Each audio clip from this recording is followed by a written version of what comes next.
Erica G. grew up like any other Los Angeles kid, playing with Barbie and clutching on to Pooh Bear for dear life. But she was different. Her grandfather was not who he said he was. He'd come to the United States from China illegally as a paper son, paying about $1,800 to attach himself to another family.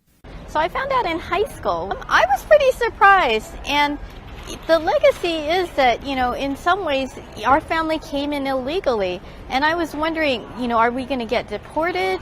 Now 35 years old, Erica G. is with the Angel Island Immigration Station Foundation, an organization that has researched paper sons. Who are these people? They don't have the same last name as us. How could they be related to us? One scholar estimates 150,000 paper sons and daughters committed this crime to navigate around the Chinese Exclusion Act of 1882. We have to remember the times. It was during the Chinese Exclusion Act, and at that time, and still is to today, the only law in the U.S. immigration history books that specifically excluded a specific group of people, and those were Chinese laborers.